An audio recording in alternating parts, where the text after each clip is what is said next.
ईसा ही मसीह है। ये बात पहले मादा मरियम, संत यूसुफ, गडरियों के अलावा कुछ ही लोगों को पता थी। पर क्या आप जानते हैं कि पिता ईश्वर ने सार्वजनिक रूप से प्रभु ईसा के अपने पुत्र होने की घोषणा की थी? क्या आप जानते हैं कि पवित्र त्रित्व का दिव्य रहस्य भी मानवों पर इसी दिन प्रकट किया गया था? संतों के पद में आज बात करेंगे प्रकटीकरण पर्व की।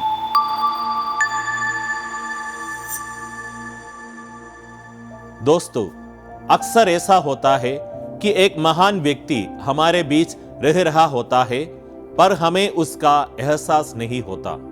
ऐसा ही प्रभु ईसा के साथ भी हुआ। ईश्वर के पुत्र प्रभु ईसा के अपने सार्वजनिक जीवन आरंभ करने के पूर्व उनके साथी, उनके आसपास के लोग नहीं जानते थे कि वे मसीह है। हम जानते हैं कि मादा मरियम आरंभ से ही यह दिव्य रहस्य जानती थी और इसलिए उन्होंने प्रभु ईसा से काना के विवाह में परिवार की सहायता के लिए उनसे निवेदन किया। तब प्रश्न यह उठता है कि अधिक लोगों को यह ज्ञात कैसे हुआ कि ईसा ही मसीह है?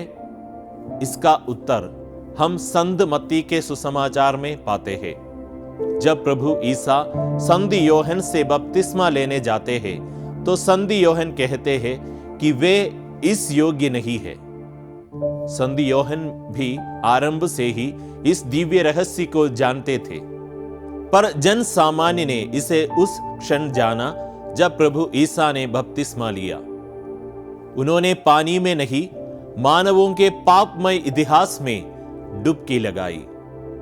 उन्होंने मिलाप का द्वार खोला। तब पिता ईश्वर ने स्वर्ग का द्वार खोला और पवित्र आत्मा कपोत के रूप में प्रभु ईसा पर उतरे।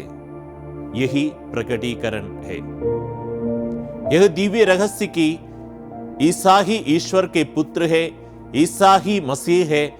यह दिव्य रहस्य की ईसा ही ईश्वर के पुत्र है, ईसा ही मसीह है, ईसा ही पवित्र त्रित्व अर्थात पिता, पुत्र, पवित्र आत्मा के दिव्य व्यक्ति अर्थात पुत्र है।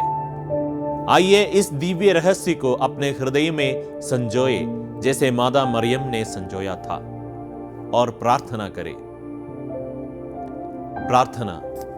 हे पिता ईश्वर, अनंत कृपाओं के स्रोत, हम पर दया कर। हे प्रभु ईसा, बपतिस्मा लेकर तू समस्त संसार पर प्रकट हुआ। तेरी कृपा से हमने पवित्र त्रित्व का रहस्य जाना। हे प्रभु, ऐसी कृपा कर कि हम सदैव तेरी राह पर चलते रहे। हे पवित्र आत्मा, हम पर कृपा कर कि हम प्रभु की इच्छा के अनुसार जीवन जिए। आमीन।